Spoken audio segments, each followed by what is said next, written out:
Alright. Dynamite. As you see from the title, you're kind of surprised I said that, but I had to say it because of the ending of the show. Was it very well done? It wasn't bad. The crowd reaction was what helped it. But for the general part of the show, I'm like, do I care? Most of it, no. No stories behind most of the stuff. And what stories we have are so-so. Let me make this very clear. Seeing Ian Riccaboni there instead of Excalibur was a nice change. Now, he's done this a couple of times before. He has.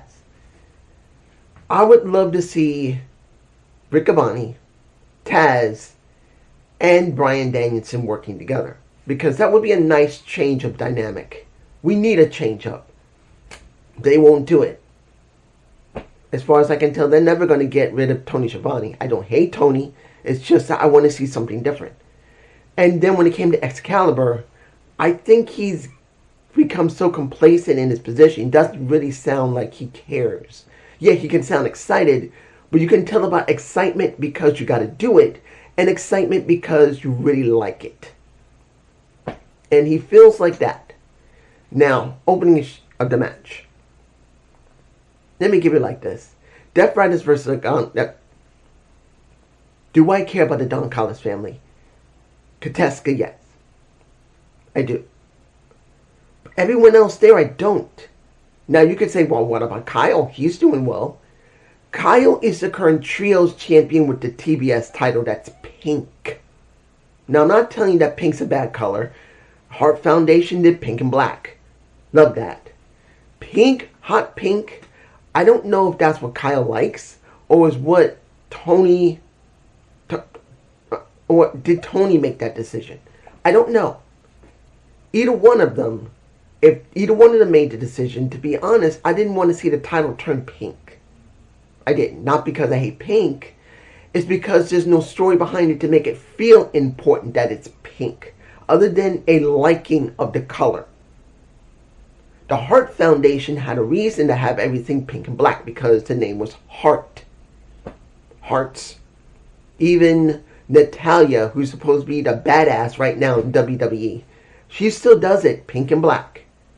But pink doesn't really have any importance. It doesn't have relevancy. We have Fletcher. You know what he could come out in? Because his name is Fletcher. Feathers. Arrows. I'm not saying that what he should be doing, but being Kyle Fletcher, he should be carrying some type of weapon that makes you think of death from distance. But we're doing pink. Let me give you like this. When I see the match with Hedrocero, with Tateska, didn't care. Didn't care.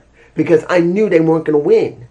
It's always going to be the Death Riders winning, and I would rather see them not win. But in the end, Death Riders won. There was a beatdown. Then you see Kateska telling the Don Callis family, because they wanted to beat up on Moxley because of the match they're about to have. Guess what happened? He said, no, I want to beat him clean to show how great I am. And the others did not like it. So could this be the beginning of the end for Kateska in the Don Callis family, which will make it easier for Okada and Kateska to have their feud? Because that's what it looks like it's coming down to. Because yes, Kateska did come out. He saved the match for the Don Callis family. But I'm like, no, was that the match for it? No, wait. No, that was for Kyle Fletcher's match. I'm sorry. Getting them mixed up because I didn't really care due to the fact of we didn't get a segment before the match. What did we get? We get a commercial after everything was done, and we straight into the next match. And I'm like, really? Could wait a little bit. Give me something extra. But we went into the match. Excuse me. And I want to say this. Seeing Bayley and him was a great match. I think it was the best match of the night. It was. That was the best match of the night. For me personally, it was. And if this was for the TNT Championship, I would be interested because they already have history. They faced each other multiple times. Kyle, if I remember correctly, before he got his win, could never beat Speedball. So it was some story there. But, throwaway match. Throwaway match. I didn't care. Because it was a throwaway match. And yes, you could say, dude, it was so damn good. It's not the point. They have history. Why didn't you go with it? Kyle just won months upon months ago against Speedball. Now Speedball, he could easily say, dude, I want this shot back. You could have made that something. You could have made it a rivalry that at least would work. Nope. You just gave us a great match and just ended it, and now we're going to do the trios rematch, which I don't care about. Even with Mystico. Do you care about Mystico from CMML? Do you care about him? If he's even from CMML, is he in ROH at this point? Because we get so many of these guys so much time. Are they in ROH? Or are they part of CMML? I don't know. You guys comment below. Next. Brody King versus a jobber. Didn't matter. It was about a distraction. Because this is one of the feuds you could say it's not bad. Because it's for the title of who is the most dangerous man in AEW. Because as it stood, once a little bit of swerve came out.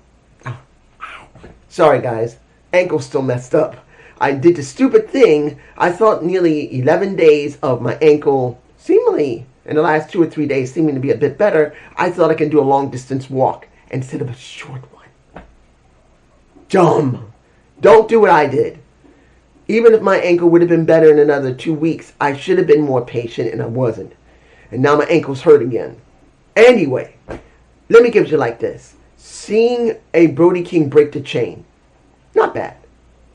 The question's going to be, what would this mean for Swerve? What does this mean for Swerve? Look, I don't expect Swerve to lose when they have their match at Revolution. I don't expect it. But what will we gain from Swerve doing this feud with Brody King for the name of who's the most dangerous man in AEW?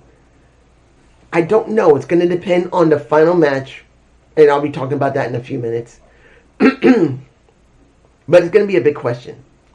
Next match. Did I care about Allen?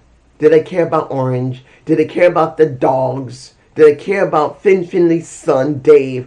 No. And particularly Gabe Kidd, who's not a part of the Death Riders when they keep saying he is, and he doesn't work with them. No. They don't endorse him. He's not with them. It's stupid. Now he's a part of the dogs, which, if they build up the dogs, I could be interested. But this is the first time I've seen Finn, not Finn Balor, but Dave Finley. I'm just going to call him Finn. First time I've really seen him other than a few clips. He's not a bad wrestler at all. He's a good wrestler. Good, solid, ground pound wrestler. But do you care about him if you didn't watch him in New Japan Pro Wrestling? No. They got to give me a reason to care about him. It's not about how great of a wrestler he was in New Japan and what stories he has there. As I've told you guys before, it counts on what? One thing. What that company that he's now signed with is going to do with him, because everything else outside of there is jack shit. It means nothing. Nothing. If Joe Henry went to AEW, everything he did in WWE and TNA would mean jack shit. No matter how famous he became, it counts on what AEW is going to do with him. Are they going to keep doing the same stick? Are they going to do something different? It depends on that. And as far as I can see Dave, nothing's different. And I don't know. I'm like, you see Darby Allin job here. Or was it Darby, or was it who jobbed? It was Allen that jobbed for Gabe Kidd, I believe. And then as they were getting beaten down, we get a little more story. And that is with Roderick Strong. Was he still part of the conglomeration or not? And he came in. The dogs wanted to have him join them. And then he fought against the dogs. I don't know if this is really good or not. Yeah, he started slapping, high-fiving. I don't know if it's going to be good or not. To be honest, I think he should join the Death Riders and be with his wife, Marina Shafir. I would rather see him be literally approached by Marina and literally say, join us. Stop doing this. Join us. We all know they're married. They're married. They're together. They have a kid. Why not just play into it? Why not? There's nothing wrong with it. And it may give the Death Riders some new life, because at least you're going to have a couple in the Death Riders, husband and wife, and you can actually build them. Separate from Moxley and Claudio, who won the CMLL World Champ. No, was it the World Championship I think he won? I think it is. So that's going to be the big question.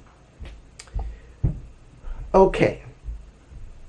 The TBS Championship. Persephone versus Willow.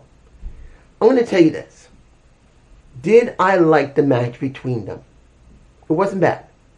Do I believe Persephone is a good wrestler? She's a decent wrestler. But is she better than Willow? No. She's here. Willow's here. Simple as that. Not because I'm a Willow fan, because I am. But you can tell the difference of polish compared to her and compared to Willow. It just shows. At certain times, I gotta say this, it's not meant to be insulting to her, because men do the same thing. Like Jasper Troy, like I said, who's in NXT. He's a big ass man that got big muscles, bigger than me. I got no more muscle. But he's not that strong. He gets tanked very quickly when he tries to lift more than a certain amount of weight. He can only go so far before he tanks as well. And when it comes to Persephone, she was not that strong. She can barely lift Willow and do the stuff that she would normally do to women in probably CMLL that are smaller than her. She struggled with Willow, and it looked bad. She's not Megan Bayne. Megan is a very big-ass woman who's actually pretty damn strong. So she can get away with most of those moves. Even if they don't look perfect, you can tell she's actually quite strong. When it comes to Persephone, nope. She's not even close to being that strong. And when she tried to do a Samoan drop with Willow, she barely managed to do it before Willow landed on her damn head. Yeah, she can do a kip up, but that's pretty much it. And I'm not I'm not insulting her, but being honest. Honest is honest. She's just not that strong. And if she would be a part of AEW, TNA, or WWE, she would either have to work on her strength, or she would change up her style to make herself look good, particularly with much more bigger women or big as her. I'm just saying. The Bucks and Mark versus FTR and Ciampa. Really? Really, Tony? Tony Khan. He thought winning over Mark Briscoe during that that trios match, not triple threat, trios match. He thought they would make up for what they did. What he did. Because remember, it wasn't Ciampa who signed off on just dropping the title back to Kyle. That was a Tony Khan decision. So, yeah, you gave him a win over Mark Briscoe in a trios match. I don't care. Build this man correctly. You should have never let him have the TNT title, and you should never let him job just so Kyle could be able to defend the damn title in a ladder match at home. No. He should have never had to lose the damn title. That would have been better. He shouldn't have lost the title to Mark. He should have kept it going into that Grand Slam show. Or better yet, Kyle convinced a Mark Briscoe, who should have stayed TNT champion, other than Ciampa, and had a ladder match trying to do a damn best of 7 and admit it's a best of 7. For months. Didn't do it. So I look at this, when I look at Ciampa, I'm like, nope, not buying it. He doesn't feel important. He feels like a waste. You let him win against Mark, which is supposedly going to keep the rivalry going, but why would I care? Why would I care? I don't. And I want to care about Ciampa, and I want to care about Mark, but I'm not caring. I'm just not. Not happening. moving on. The final thing, the press conference. Oh boy. Did I like this press conference? I'll give it like this. It wasn't boring. But it wasn't about the press conference because they said nothing different with all of the press there to ask questions about what is it going to be like if you don't win, what are you going to do when you do win, how are you going to deal with this? No. It's about what happened afterward. And that was the fight that led into the arena and led to the ring where pretty much he gets a dead eye for his trouble. That's MJF. And pretty much, let's make it very clear, we get the, and I might put the picture in my face of Hangman with that board. It's in my face now. Let me give you like this. Is it terrifying to see it? It can be, if you've never seen it before. But everyone knows this. But the way the response MJF had to give was to show that he was not ready for it and he ran like a bitch. So that made it work. So I will give you this. It was scary for MJF and it was effective. But will everyone care? Some won't. Because even though their story is not bad, everything else around them is bad. Guys, look at what AEW's done. Let's make this clear. I'm not against AEW. I'm giving it a fair review of it. As it stands, do you care about Willow Nightingale? Why didn't they build this? Why couldn't they wait? I heard Willow say she wants now to defend those titles. Those tag titles. When? During the main card? No. On the 0 hour show. Why? They're the tag titles. Aren't you supposed to be caring about them? And you're putting them on the damn kickoff show. That shows they don't believe much in them. So instead of waiting until the pay-per-view, we can have the CMLL World Champion go up against the TBS Champion. No, you gave it here. FTR versus Bucks. We will be on the main card. Of course they will be. But what does this really mean for the Bucks? Yes, they returned to what they were when we first started in AEW. They're now faces. But really, is FTR that important? No.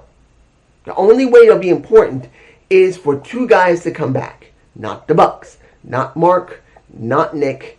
That would be Adam Copeland and Christian, who we have not seen in nearly, 8 months, 7 months? At least. I don't even remember how long they've been gone. I don't know. I don't remember how long they've been gone. That is the only time when that story will work. But guess what? They have not been here for so long. I don't even think anybody remembers they have a feud going with them. So I'm not against Revolution. It'll probably be a good show with the wrestling. But the storytelling is just not there. They'll deliver a good show. Let's make it clear. I will be surprised, that they can't deliver on their pay-per-view. And the pay-per-view, it sucks. The pay-per-view, the matches themselves will be good.